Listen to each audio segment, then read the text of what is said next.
Hi, and welcome back to one of our last episodes cycling across Africa. In this episode, we cycle from the Botswana border right down into the centre of South Africa. Enjoy. Hi, so this is our first full day in South Africa. We got into the city called Mahikeng last night and we stayed at a guest house.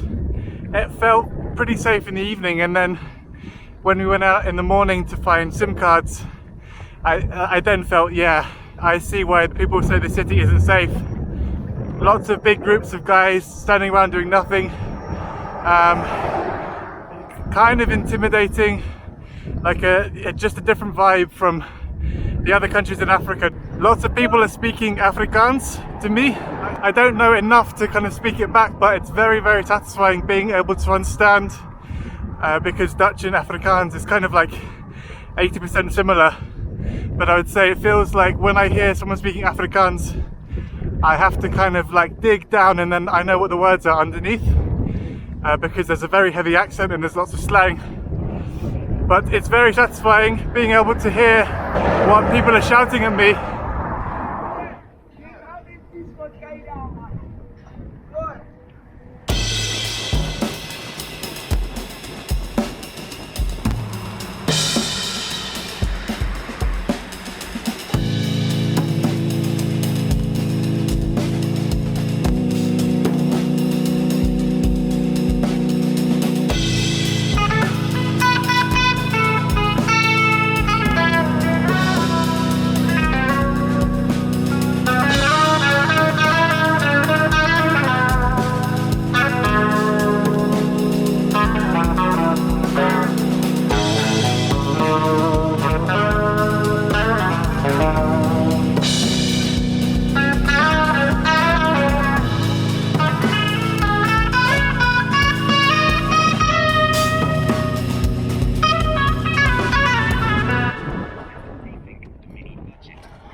In most of the places we went, it was a bit too dangerous to film, and so I think it's best if I read an extract from my diary, which I was keeping off and on at the time. We followed the long straight road cutting through field and farmland, with small settlements coming up every 50k or so. We're establishing a daily routine of Nadia running into supermarkets while I guard the bikes. I occasionally converse with locals, but briefly. Being known as a tourist here by many attracts too much attention, but I try to be kind enough to not be seen as a local white Afrikaner. I try to avoid all eye contact with the local whites. Some will occasionally shout something nice from their pickups. These interactions are nice as there isn't enough time for them to be racist. The whites you see walking the streets are often difficult to look at. I'm not a genealogist, but inbreeding here among the poorer whites seems to be rife. I've never seen so much deformity so much among a population. Swollen heads, chins and other facial features, short or too long limbs, glazed, clueless facial expressions, sometimes broken with a toothless smile as they recognize you, a fellow white. And they'll come over to loudly warn you about how dangerous the Bliks are, who for the most part are just trying to mind their own business. We were staying in Airbnbs or in guest houses every night, and in the early evening, once our bikes and things were behind locked doors, it just about felt safe enough in some places to venture out with only phones and some petty cash that could be stolen. One evening I remember stopping at a small corner shop run by an Indian family, and there was a small black boy outside, aged around 8 or 9. Kids hanging out outside shops had been a common thing all through Africa, and as I often would, I said, "Hey man," and asked if he wanted sweets or bread or anything. Out of the corner of my eye, I see a white man hurrying towards me. I don't think the kid even got a chance to say anything back to me before. "You see this blick here? You turn your back for 1 second and he's going to fucking rape you. And your pretty little wife. Then he will marry her." Insane warnings like this from Sloth from the Goonies-esque whites were a bi-daily occurrence, but this even more insane as the boy he spoke of was so young. The whites had genuine terror in their eyes, and gave these grave warnings with no sense of irony or facetiousness.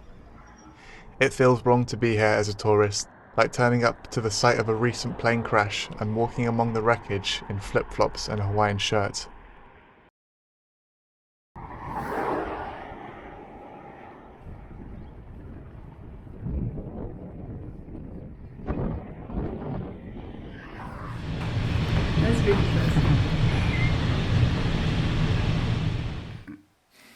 Do the Hulk.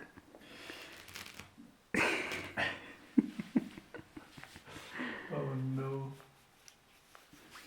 Oh no.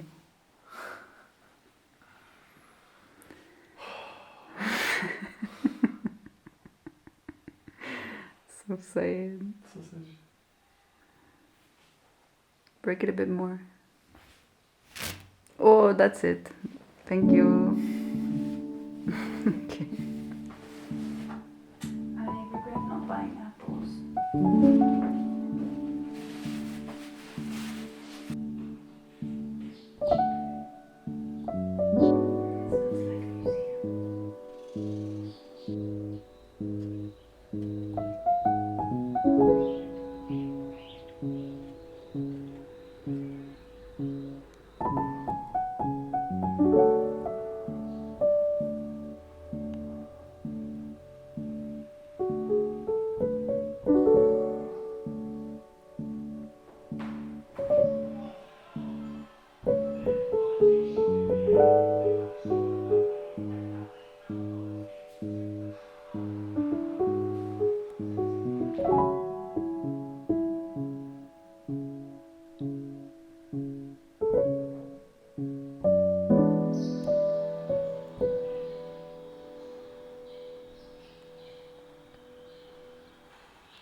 Hello, it's me, probably about 2 years on from the footage in the video.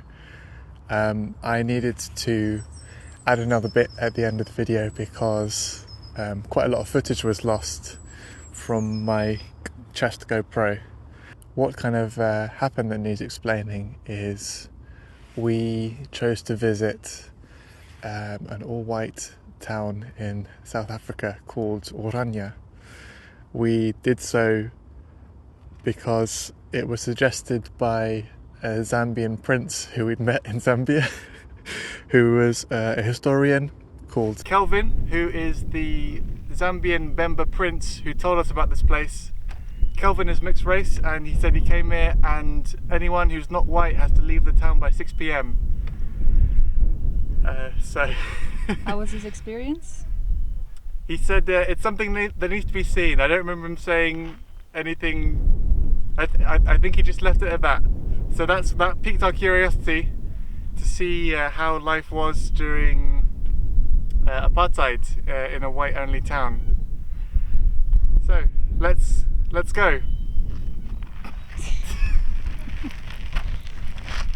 We obviously were completely opposed to the idea of a completely white town existing in modern South Africa. But from a historical perspective, it's kind of like going to Auschwitz, isn't it? Like, you're not going to have a good time there, but some things maybe should be seen. I don't know. It's ethically, it's a weird one. We spent as little money there as possible. We camped for one night. The town has existed since the end of apartheid. It was visited by Nelson Mandela when he was president, and they're able to get away with this because it's all private land and it's all technically the land of a business. And in South African law, if you want to live there, you buy shares in the business, and then technically your house and you being there is you at work. So that's how they're able to have self-determination. Normal South African police are allowed to go through the main road that goes through the village, but as far as I know, they're not allowed to go into the other parts of the village. They have their own police force and their own schools, their own currency. I still have one of those bills. They still use the South African rand predominantly because their currency is done in like a colour photocopier. So if you got just a printer, you could crash their local economy by printing fakes. Business plan? I don't know. Could be done very easily. A guy introduced himself to us and asked why we'd come there, and I honestly said, oh, a Zambian prince recommended we come here, and then we were known, oh, you're here to look, at us, not with us. There were quite a lot of white tourists, including an old woman from Scotland who joined us on the free tour around the town, and she was very much pro an all-white town. So, as you'd imagine, Nadia and I stuck out a little bit while we were there. I did get a lot of footage from my GoPro, but that's the footage that I accidentally deleted. You could look at that as an act of God, or just that I'm forgetful. But that could be proof that God hypothetically is in favour of ethno-villages. Not for me to say. Not a great joke, but anyway. The town was very safe, and it was the only time in South Africa where we were safe outside, honestly. But they would see it there as, yeah, so we have collected all the white people and then now we're all safe. But I think that's more to do with the fact that there's no one poor there. You have to have money to outright buy a house. There's one poor family who were there from the start, and they had loads of junk and scrap in their yard. And on the tour, they were pointed out as, yeah, they are one of the people from the start, and we don't like them being the kind of one local redneck family. If you collect lots of people who have money and families all together in a town, yes, you're gonna have no crime. We spoke to one young girl who I think she said she was from Johannesburg, who had been attacked multiple times coming home from work as a bartender, and she was also a bartender in Oranje where we met her. And honestly, if I was growing up in South Africa, it's a fucking dangerous country no matter what colour your skin is. Almost everyone we spoke to there, not almost everyone, but most of the people we spoke to there who had grown up poor or in the townships or whatever said your one mission is to just make money and get out of there as soon as possible. That was echoed from black people we spoke to, white people we spoke to, and from that girl's perspective, if you don't have the option to just leave South Africa, I can imagine that going somewhere like that would be one of the only places you'd actually be safe. It doesn't justify it, but in some very specific cases, I kind of, yeah, that country is the Wild West, and almost everyone there has a extreme capacity for violence. Every race there points the finger as the other race being the cause of that. I mean, it was the white people originally who had hundreds of years of oppression, and the black people rose up, and now everyone is very violent and dangerous, and it's yeah, I wouldn't recommend going to South Africa, I think is the takeaway from all this. And that's what I have to say about South Africa and going to Oranje. A kind of small nugget of a very extremely dark part of history that still persists. And when you're there, and if you forget where you actually are and what it means, it feels just like a small Dutch village, honestly.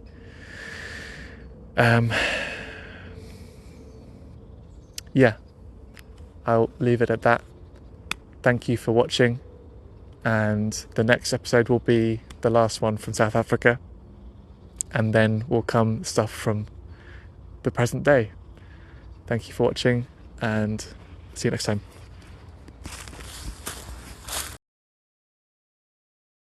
Extravagant.